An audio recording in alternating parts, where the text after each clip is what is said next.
Paz do Senhor, queridos irmãos, estamos aqui para mais uma vez meditarmos na palavra do Senhor e trazermos alguns aspectos importantes que devem ser vividos nesses dias que nós estamos vivendo. Então vamos orar primeiro. Que a tua graça, bom Deus, esteja sobre nós e que teu Espírito nos dirija em verdade, que possamos ser auxiliados, guiados e instruídos por Ele. Que a tua graça esteja sobre nós, perdoando os nossos pecados, nossas falhas, e que a tua palavra nos alimente, nos dando vigor, nos dando ânimo, nos dando forças para continuar a nossa caminhada. Fica conosco, Deus, no nome de Jesus. Amém. Glória a Deus. Eu gostaria de conversar com vocês hoje sobre santificação. E por que eu quero falar sobre santificação? E hoje não vou dar continuidade ao estudo das parábolas, porque algo tem me incomodado nesses últimos meses, até o fato que aconteceu com o falecimento do Marcos Porto. O que temos que aprender? O que temos que aprender? O que devemos fazer?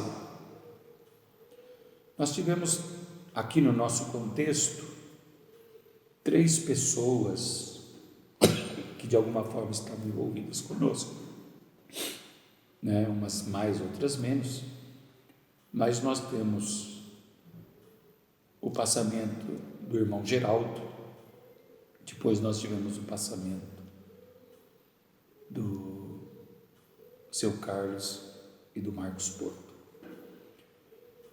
E eu venho me perguntando, Senhor, o que tu tens a me ensinar diante desses fatos, tão perto de mim?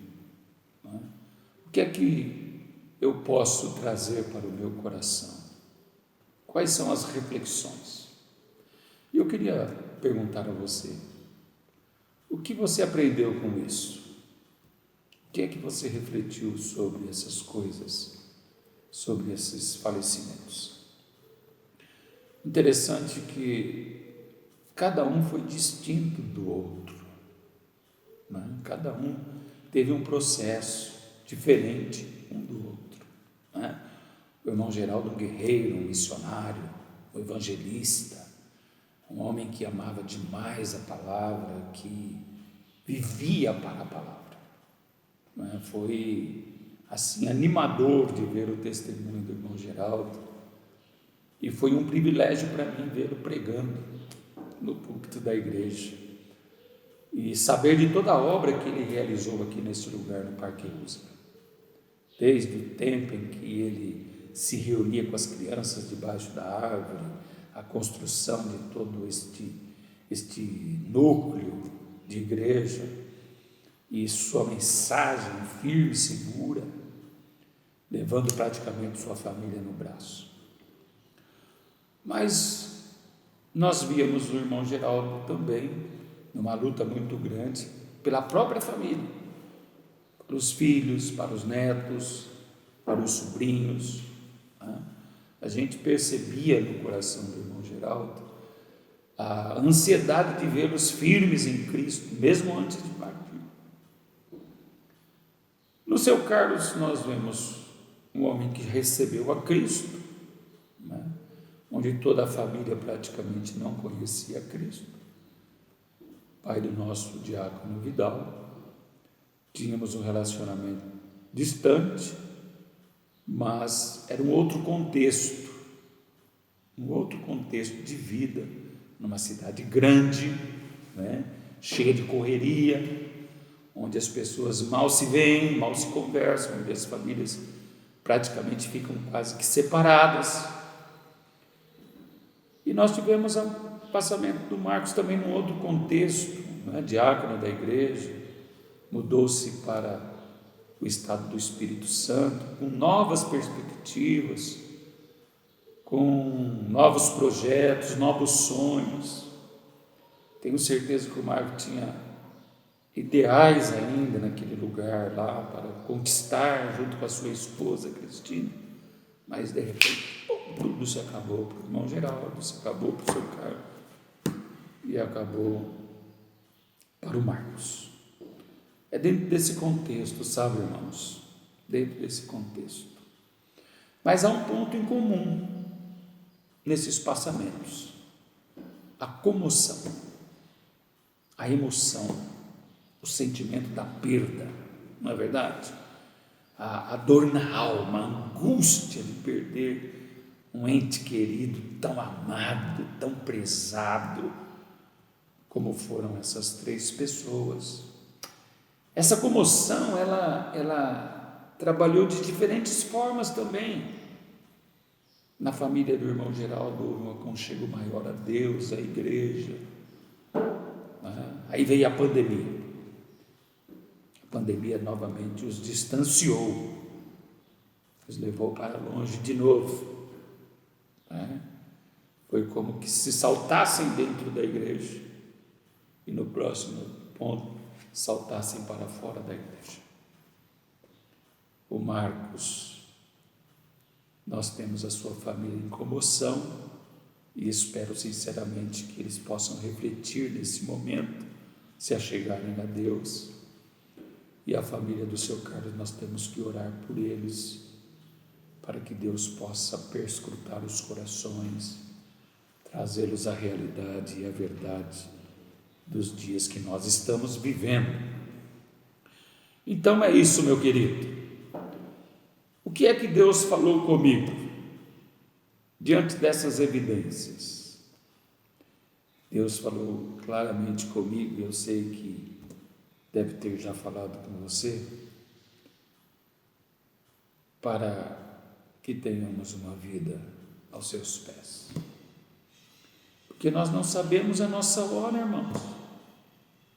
Nós não sabemos quando vamos partir. Eu não vou me cansar de dizer de como Deus proveu sobre a vida do pastor Márcio, de como Deus proveu sobre a vida da Gabriela, não é? Está tudo bem, de repente vem um vale de sombra e de morte sobre nós, de como Deus tem provido sobre muitas pessoas. O texto, o salmista disse: se não for o Senhor, né, que esteve ao nosso lado, nossos inimigos, ora de Israel, nossos inimigos nos teriam engolidos vivos. E tantas outras questões de libertação e de livramento que Deus já trouxe para o seu povo, que indicam, né? Nós temos aqui, nessa semana, o pastor da Assembleia de Deus, que trabalhando lá na igreja, levou um tombo e caiu e morreu. Deixou a mulher, deixou 2 filhos pequenos. Nós não sabemos nada da vida, irmãos. Nós não sabemos nada de nada, absolutamente nada. E a única coisa que nos resta é correr para os braços de Cristo. A única coisa que nos resta é correr para os braços de Jesus. Então, o Espírito Santo colocou no meu coração para que eu falasse com vocês diante desse contexto de uma vida santa, de santificação, porque isso é o que vai valer, é isso que vai operar em nós, a graça de Deus. Então vamos trabalhar por alguns minutos. O que é a santificação? Por que devo me santificar? Quais são as razões para isso? Bom, então vamos à leitura dos textos. Então vamos aí ao texto proposto. Nós temos 2 textos inicialmente para abordarmos esse fato importante. O primeiro está em Hebreus capítulo 12, no versículo 14. Se você estiver com a sua Bíblia aí, você acompanhe em nome de Jesus. Diz assim: segui a paz com todos e a santificação, sem a qual ninguém verá o Senhor. Então, olha só que interessante. Sem santificação, ninguém verá o Senhor. Todos os que partiram, todos, irmãos, absolutamente todos, se não cultivaram uma vida de santificação, não poderão ver o Senhor. Isso está incluído também nossos amados irmãos que partiram. Eu, você, nós, dentro da igreja. E nós vamos entender isso, no decorrer do nosso estudo bíblico. Mas é importante ressaltar isso: sem santificação, ninguém verá o Senhor. O outro texto está no livro de Romanos. Vá até Romanos aí, e você vai ler em Romanos capítulo 6, a partir do versículo 19. Vamos ver o que a palavra do Senhor tem para nós. Falo como homem, pela fraqueza da vossa carne, pois que assim como apresentastes os vossos membros para servirem à imundícia e à maldade para a maldade, assim apresentai agora os vossos membros para servirem à justiça para a santificação. Porque quando eres servos do pecado, estáreis livres da justiça. E que fruto tinhais então das coisas de que agora vos envergonhais? Porque o fim delas é a morte. Mas agora, libertados do pecado e feitos servos de Deus, tende o vosso fruto para a santificação e por fim a vida eterna. Porque o salário do pecado é a morte, mas o dom gratuito de Deus é a vida eterna por Cristo Jesus, o nosso Senhor. Veja bem, tendes o vosso fruto para a santificação. Esse texto mostra que nós éramos alguma coisa antes de Cristo e agora somos depois de Cristo. Antes de Cristo nós servíamos a carne através do nosso corpo, mas agora, libertos do pecado, nós temos que seguir a justiça, e os frutos da santificação devem estar diante de Deus. Então, o que significa? Quando o homem recebe a Cristo, quando o homem se torna filho de Deus, quando o homem, pela obediência à proclamação do Evangelho, ele está ligado à videira verdadeira, há uma transformação no seu ser. O Espírito Santo começa então a trabalhar essa santificação. Então há uma reciprocidade de amor, de exclusividade para Deus. Mas para nós entendermos o que é a santificação de fato, nós temos que entender justificação e glorificação. A justificação não vou falar muito, nem da glorificação, porque nós temos falado bastante para vocês. Mas a justificação, ela nos leva para o passado. Esse passado que aqui diz no texto de Romanos, que nós servíamos a carne. Nós servíamos todos os pensamentos da carne, nós éramos escravos da carne. Então, ao encontrarmos com Cristo, Ele cancelou, Ele apagou todos os nossos pecados. E além disso, como você já sabe, além de cancelar os pecados, Ele também cancelou a culpa e nos declarou justos. Então, sobre nós não há mais a maldição da lei, não há mais a condenação de que todos se tornaram inúteis, não há um justo sequer. Agora nós somos justos por declaração, os méritos de Cristo. E este passado nosso que foi cancelado, ele vai nos levar para outra verdade, que é a glorificação. Nos tempos futuros, quando a trombeta soar, quando Cristo voltar a levar a sua igreja, nós seremos glorificados. e teremos um corpo como o corpo de Cristo. Nós viveremos com Ele para todo sempre, habitaremos na casa do Senhor por longos dias, eternamente. Este ato é o ato da glorificação, onde estará consumada plenamente a nossa salvação.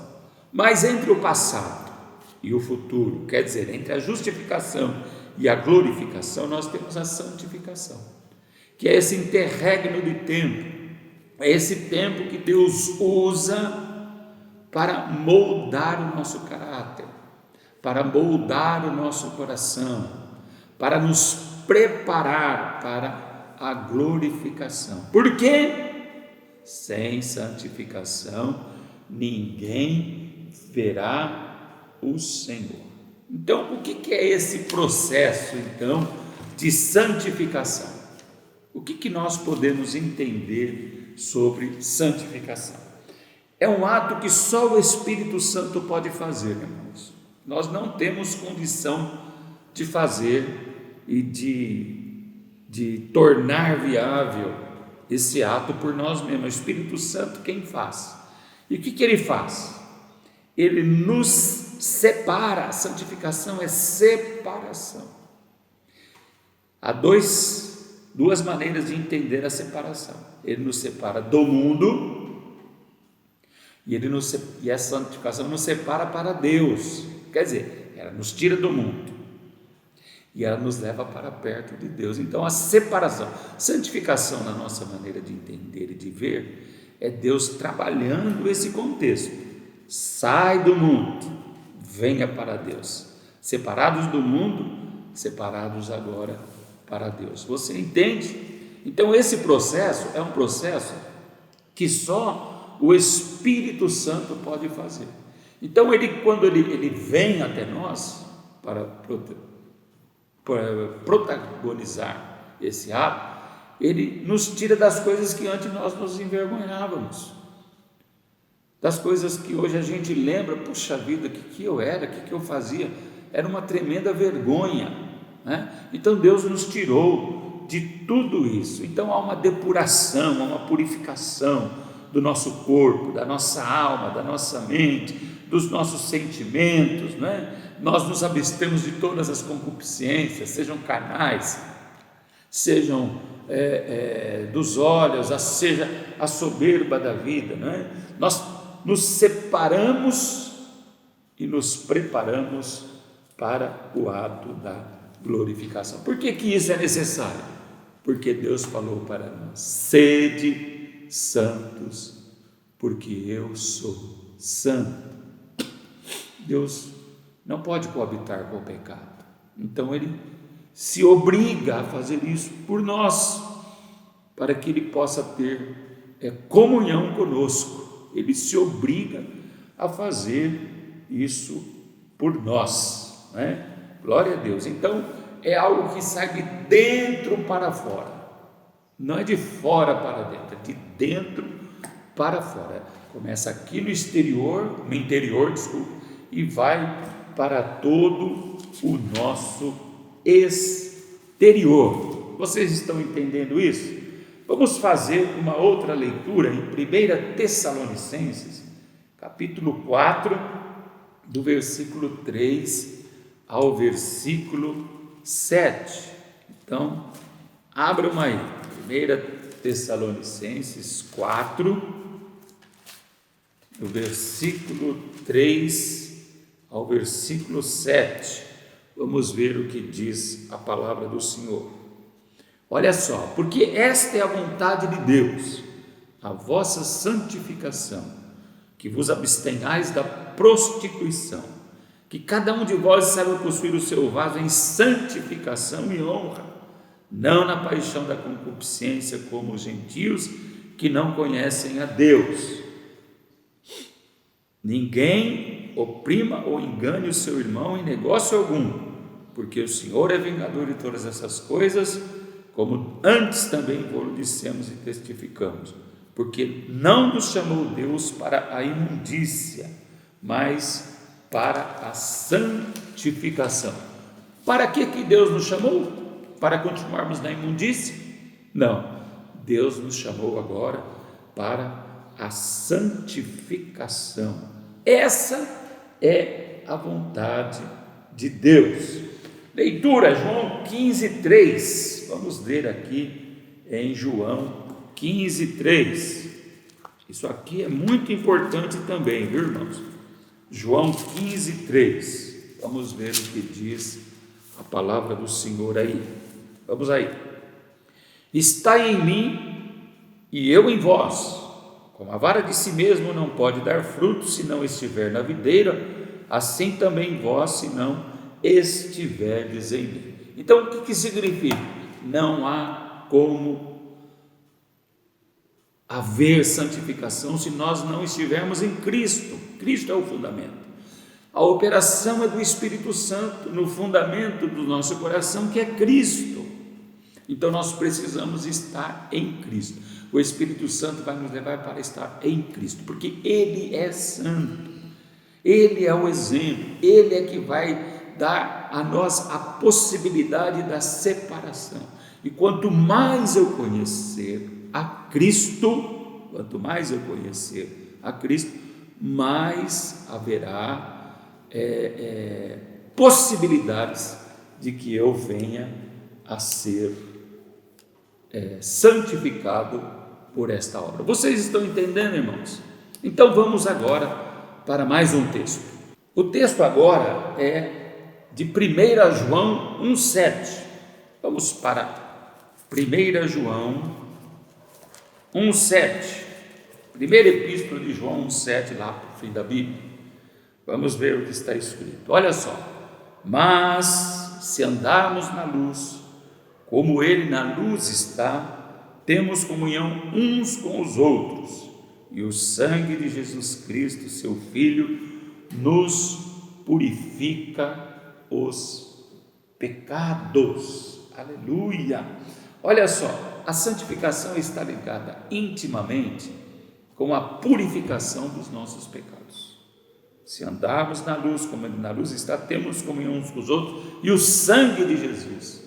Então você pega João, o João 15:3, e você pega 1 João 1:7, você vai perceber que estando em Cristo, na luz, nossos pecados são cancelados, nossos pecados são perdoados, Então esse processo de purificação, às vezes ele é dolorido, ele é até que sacrificial, exige renúncia, e se não houver renúncia, irmãos, infelizmente nada pode acontecer nas nossas vidas. Mas vamos entender isso. Estar em Cristo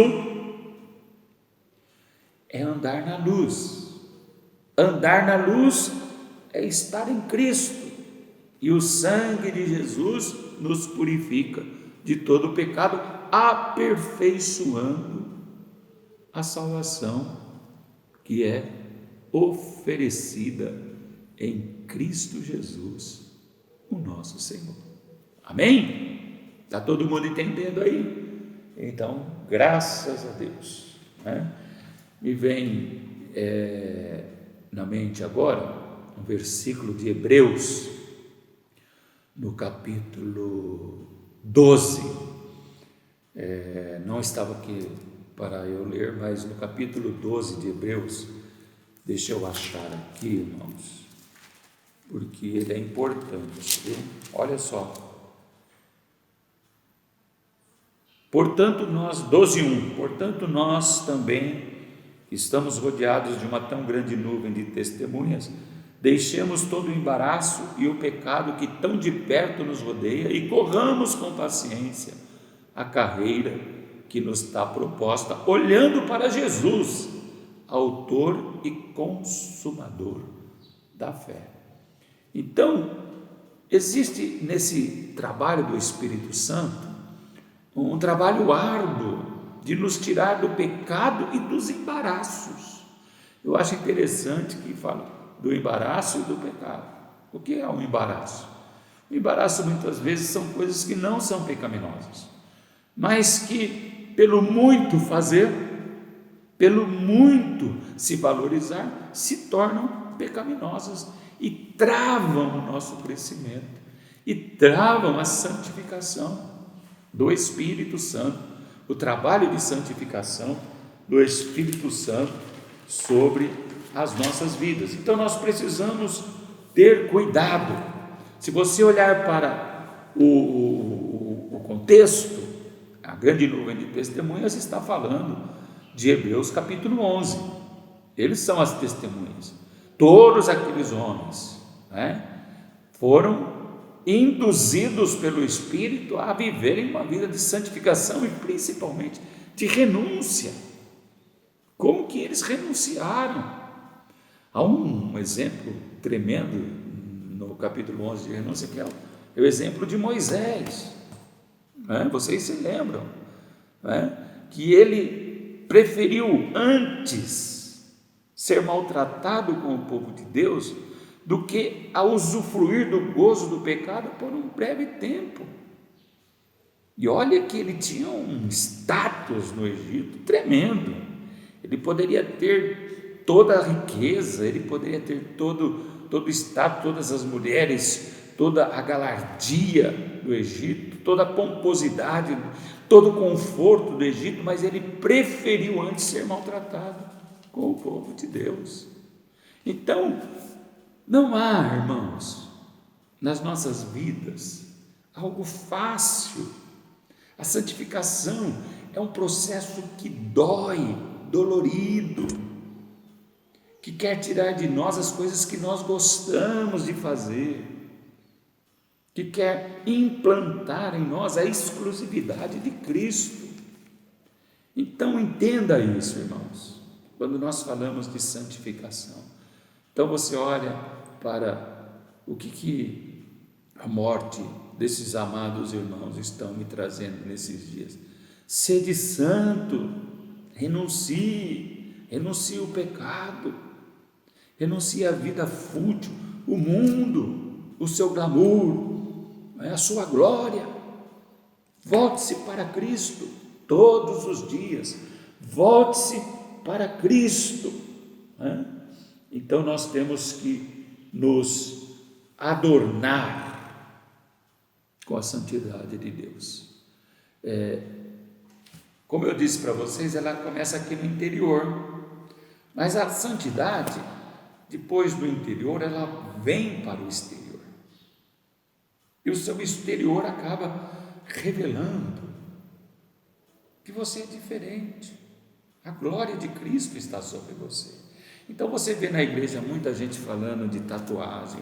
O crente pode usar tatuagem, o crente pode usar piercing, o crente pode usar aqueles brincão desse tamanho aqui, os homens podem usar brinco, os homens podem colorir o cabelo, os homens podem ser metrosexual na igreja, os homens podem usar aquelas calças com a cueca aparecendo para fora todo. Isso é legítimo na igreja? Há uma pergunta interessante para responder isso. Primeiro, tudo isso glorifica a Deus? Você acha que glorifica a Deus? É outro. Se você acha que não glorifica a Deus, irmãos, porque nós temos que aprender uma coisa: nós somos o templo do Espírito, nós somos a casa de Deus, e ninguém trata a casa de Deus com desdém, ninguém. Lembre-se que tudo que você fizer com o seu corpo vai partir daquilo que houve dentro da sua alma, a sua conscientização da santidade de Deus. Porque para eu me santificar, eu preciso olhar para a santidade de Deus. É impossível me santificar sem discernir que Ele é santo. Então, o que você vai fazer com esse templo que você é do Espírito Santo? Você vai glorificá-lo de que maneira? Quando as pessoas verem a tatuagem em você, o piercing em você, a calça rasgada, a cueca de fora, o cabelo descolorido, o brinco na orelha dos homens, no nariz dos homens, aquela rodela na orelha aqui, os homens vão olhar para você e falar: oh, glória a Deus, como Deus é poderoso e bom. Quando Deus vê você com aquela sainha bem curtinha mesmo, aquele shortinho curtinho, andando para cima e para baixo, vai glorificar a Deus, irmãos. Você acha que esse tipo de vestimenta, esse exterior que hoje povoou dentro da igreja, é um sinal visível da operação do Espírito Santo no coração, levando as pessoas a serem santas? A santificação tira de nós, preste atenção, toda sensualidade aparente. Nós somos discretos na maneira de ser, na maneira de vestir, na maneira de falar, de olhar, de ver as coisas. Então não vamos nos enganar. A santificação é um processo que sai do interior, mas que se revela no exterior. Então, diante disso, nós temos aí uma teologia liberal que povoou as igrejas, que, preste atenção, valorizam extremamente o exterior, a autoimagem. Você já ouviu falar nisso, né? A autoimagem, você precisa ter uma imagem. Mas aí as pessoas vão ter uma imagem segundo o mundo, não segundo a santificação. A ponto das pessoas dizerem na igreja: eu preciso de algo mais. E depois, então, elas vão correr atrás desse algo mais, mas esse algo mais só pode sair aqui, de um coração temente, santificado a Deus. Hoje, a teologia liberal, que se espalhou também para dentro das igrejas, ela mostra uma mensagem terrível e tremenda, né? Preste atenção nisso, irmãos, preste atenção nisso. Há um pastor que se levantou da teologia coaching para dizer para a sociedade e para os crentes que estão diante dele que ele se sente tão digno quanto Cristo, que nós somos tão dignos quanto Cristo. Olha que absurdo! Se eu sou tão digno quanto Cristo, eu sou um Deus, eu sou perfeito. Se eu sou tão digno quanto Cristo, os homens devem me adorar.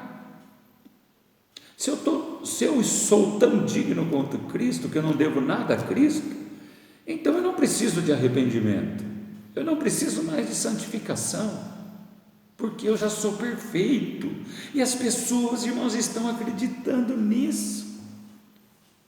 Você não pode acreditar numa coisa dessa.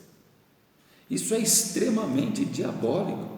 Isso tira da igreja o processo da santificação. Se somos tão dignos quanto Cristo, ele chegou a dizer que se fosse Cristo no lugar de Adão, Cristo também pecaria. Você já viu um Deus pecar, irmãos? Você já viu? Então o diabo tem reunido todas as suas forças para tirar a igreja desse processo de santificação. Você sabia disso? Que um dos trabalhos mais ferrenhos de Satanás é tirar a igreja desse processo de salvação. Então, nós não precisamos mais de arrependimento, segundo essa teologia liberal. Fuja disso, irmãos, fuja, não dê ouvidos.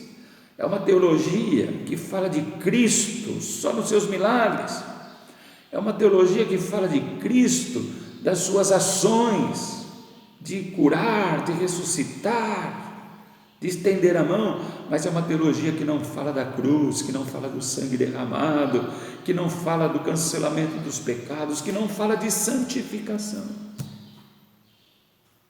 não é? Então, sai daqui e vem para o exterior e glorifica a Deus, né? Resplandeça a tua luz. É o que nós vamos ver agora aqui em Mateus capítulo 5, versículo 13. Vamos ler. Mateus 5, versículo 13. Vamos procurar, porque dá tempo de você também procurar, né, irmãos? 5,13. Vós sois o sal da terra, e se o sal for insípido, com que há de salgar? Para nada mais presta, senão para se lançar fora e ser pisado pelos homens. Vós sois a luz do mundo, não se pode edificar uma cidade. Vós sois a luz do mundo, não se pode esconder, uma cidade edificada sobre o monte. Resplandeça a sua luz, resplandeça a sua santificação. Quando eu estava preparando esse estudo, eu me lembrei de um amigo que eu tive, que trabalhou comigo há muitos anos atrás, no Bradesco. Ele se chamava Adson. Ele já partiu para a glória, ele era da Assembleia de Deus. O Adson era um homem muito temente. Nós conversávamos muito sobre o reino. Nós orávamos juntos até lá no Bradesco. E foi selada uma grande amizade naquela época. Ele chegou até a ir conhecer a nossa igreja. Olha, com o assembleiano sair da igreja dele não é fácil. E houve um problema lá na tesouraria. Nós trabalhávamos na tesouraria do banco. E o cofre, deu um problema no cofre lá e havia um numerário, até certo ponto, bem avantajado, que não foi colocado no cofre, e o chefe precisava sair para arrumar essa questão. Não tinha essa facilidade hoje de celular, né? De WhatsApp, de MSG, Messenger, não tinha. Era na caneta às vezes, você tinha que ir no lugar, e o chefe saiu para buscar alguém que pudesse resolver, mas aquele numerário ia ficar ali. E quem que ele chamou para cuidar? O Adson. Esse chefe combatia muito a nossa fé. E o Adson falou: mas porque eu confio em você. Apesar de não crer no que você crê, eu sei que você é um homem de caráter. Olha só, naquela hora eu vi que a luz do Adson resplandecia sobre aquele lugar. Seja o sal da terra, seja a luz. Você precisa resplandecer. Os homens precisam olhar para nós e ver em nós o caráter de Cristo, a luz de Cristo. As pessoas confiam em você. As pessoas têm você como um homem de verdade, de caráter. O que os homens pensam a respeito de você? Muito do que os homens pensam a respeito de você vai dizer do processo de santificação que o Espírito Santo está realizando na sua vida, né? Uma outra coisa que eu gostaria de dizer sobre santificação, que pode impedir a tua caminhada, são as nossas amizades. De quem que você é amigo? Quem você está escolhendo para ser seu amigo? Os seus amigos do peito, eles comungam com você da sua fé? Eles estão ligados à tua fé? Eles acreditam naquilo que você acredita? Então cuidado, porque eles podem te afastar de Deus e podem tirar você desse processo de santificação que só o Espírito Santo pode realizar na vida do crente. Então escolha bem as suas amizades. Isso não significa preconceito. Qualquer pai, seja ele evangélico ou não, diz para o seu filho: cuidado com as suas amizades. Por que o pastor não pode falar para as suas ovelhas: cuidado com as suas amizades? Isso não significa preconceito, significa formação de caráter, de processo de santificação na sua vida, né? Então nós precisamos cultivar amizades sinceras. Se você perceber hoje, nós temos muitas amizades fora da igreja e poucas dentro da igreja. E até as pessoas que nós achamos que somos amigos dentro da igreja, que são amigos nossos dentro da igreja, no fim revelam que não são. O que o amigo faz? Um erra com o outro, você conversa, você fez isso, vai e arruma, conversa, perdoa, ele não vai embora, ele não te abandona. Não é? Não é assim? Então, procure cultivar amizades dentro da igreja. Chama o irmão para almoçar, chama o irmão para jantar. Chama o pastor para almoçar com você.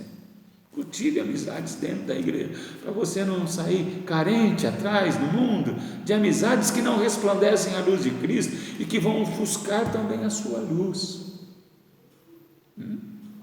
E vão como que cortar o seu relacionamento com Cristo. Vão tomar demasiadamente seu tempo com Cristo Jesus. Precisamos de irmãos, de amigos mais chegados que o irmão. Olha só em Provérbios, capítulo 18. Provérbios 18, veja aí, irmãos. Provérbios 18, 24. Olha o que diz aí. O homem que tem muitos amigos pode congratular-se, mas há amigo mais chegado que um irmão. É disso que nós precisamos, de amigos mais chegados que um irmão. E isso nós podemos encontrar dentro do nosso contexto de santificação, não é?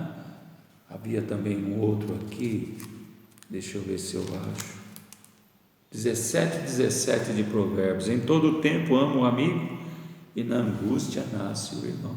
As angústias que nós temos atravessado nas igrejas, irmãos, deveriam nos aproximar mais, mas o que elas estão fazendo? Nos distanciando. E isso é triste. Nós precisamos reagir. Espírito, venha nos santifique. Mas não há nada mais maravilhoso, mais glorioso, que fale de amizade, de unidade, de comunhão, do que o Salmo 133. Ele é o clímax da unidade, da comunhão e da amizade cristã. Salmo 133.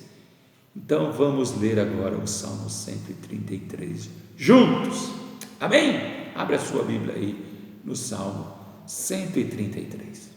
Quão suave é que os irmãos vivam em união. É como óleo precioso sobre a cabeça que desce sobre a barba de Arão e que desce à orla das suas vestes, como o orvalho do Hermon que desce sobre os montes de Sião, porque ali o Senhor ordena a bênção e a vida para sempre. Aleluia! Glória a Deus! Que salmo maravilhoso, não é, irmãos? Digno de nós levantarmos a voz e dizer: glória a Deus, como é bom e suave que os irmãos vivem em união, em amizade. As melhores amizades são aquelas que estão em Cristo, que se edificam mutuamente, que crescem mutuamente, que repartem fé mutuamente. Não que você não possa ter uma vida lá fora, tenha cuidado, mas é até natural que um crente em Cristo Jesus que está passando por esse processo de santificação seja mais seletivo nas suas amizades. Então, a Bíblia nos revela um Deus Criador, Redentor, Santo e perfeito. Nós aprendemos tudo isso aqui no nosso discipulado.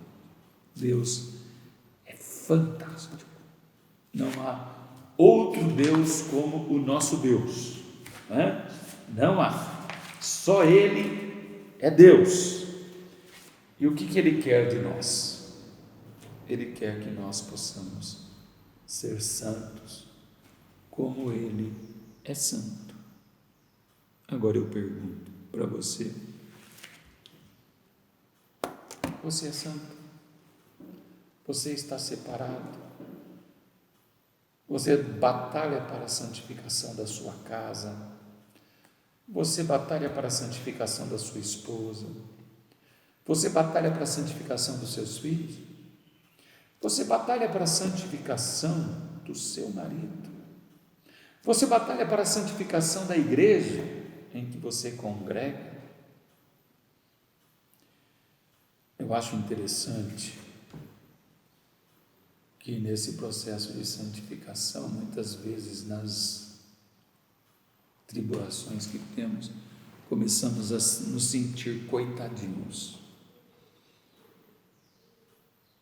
Mas quando eu estudei o livro de 1 Pedro, pela primeira vez, quando eu estudei o livro de 1 Pedro, eu percebi que mesmo em angústias e tribulações, Deus não nos trata como coitadinhos.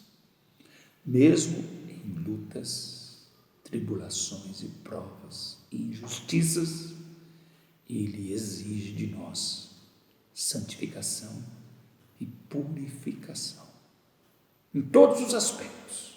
Em todos. É isso que Deus tem me ensinado através dessas mortes que aconteceram, irmãos. Não se deixe vencer com o mal, com o pecado.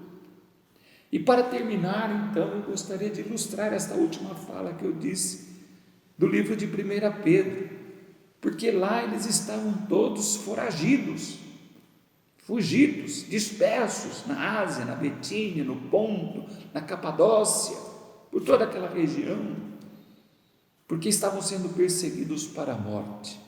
Mas no próprio livro de Pedro, o Espírito Santo fala com aqueles crentes. Vá lá comigo, em 1 Pedro, estamos terminando, irmãos.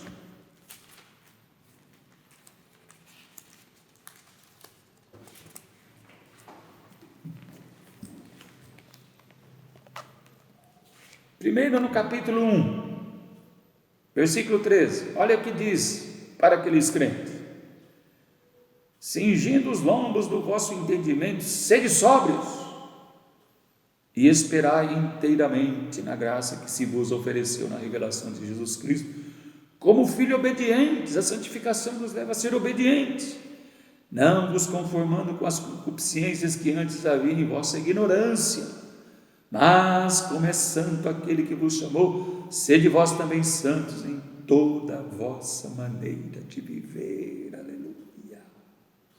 Porque está escrito: sede santos, porque eu sou santo. Você vai ver isso lá em Levíticos capítulo 11, do 44 ao 45, está falando esse versículo transcrito por Pedro: sede santos, porque eu sou santo. E se invocais por Pai aquele que sem acepção de pessoas julga segundo a obra de cada um, andai em temor. Santificação é andar em temor durante o tempo da vossa peregrinação. Peregrinos, irmãos, tudo vai acabar, estamos aqui de passagem, sabendo que não foi com coisas corruptíveis como prata ou ouro que fostes resgatados da vossa vã maneira de viver, que por tradição recebeste dos vossos pais, mas com o precioso sangue de Cristo, como de um cordeiro imaculado e incontaminado, o qual na verdade em outro tempo foi conhecido ainda antes da fundação do mundo, mas manifestado nesses últimos tempos por amor de vós. E por ele credes em Deus, que o ressuscitou dos mortos e lhe deu glória, para que a vossa fé e esperança estivessem em Deus. Olha o versículo 22, purificando a vossa alma, purificando, santificação, purificação, na obediência à verdade. A palavra de Deus é instrumentalidade para a santificação. O agente Espírito Santo no fundamento de Cristo traz a palavra como uma instrumentalidade para o amor fraternal. É o que nós acabamos de falar. Quão bom e quão suave é que os irmãos vivam em união. Amai-vos ardentemente uns aos outros com um coração puro. Capítulo 2, deixando pois toda malícia e todo engano e fingimentos, e invejas e murmurações, desejai afetuosamente como meninos novamente nascidos o leite racional não falsificado, para que por ele vades crescendo, se é que já provaste que o Senhor é benigno. Leite genuíno, leite racional, não falsificado, é a palavra. O Espírito Santo age em nós no fundamento de Cristo, através da palavra, através da oração e através do serviço. Se você não aprendeu nada com a morte desses homens, algumas coisas você vai aprender com isso aqui. Não é verdade? O que você espera para o seu futuro, com os planos que você tem a fazer, com as conquistas que você quer realizar? Marcos estava cheio de planos, hoje está na glória. O seu Carlos também tinha expectativas, hoje está na glória. O seu Geraldo tinha grandes expectativas, mas já está na glória. Mas nem todos estão na glória. Nem todos que partiram, quer dizer, a maioria que partiu não está na glória. Cabe a nós decidirmos. Santificamos, voltamos a ser puros, olhamos para o Deus Santo que temos e deixamos o Espírito Santo trabalhar em nós. Que Deus te abençoe, meu irmão. Que Deus te dê graça e te dê amor. Tua palavra é ministrada, o teu povo é alimentado. Meu coração é alimentado através da tua palavra. E agora, em oração, eu peço que o Senhor me dê firmeza espiritual.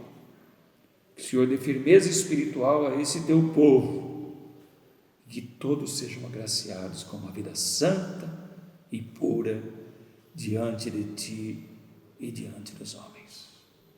Que a graça do nosso Senhor e Salvador Jesus Cristo, que o amor de Deus o Pai e a comunhão do Espírito esteja com todos, agora e sempre. No nome de Jesus. Amém. Deus te abençoe, meu querido. Deus te dê graça abundante. Fiquem com o Senhor.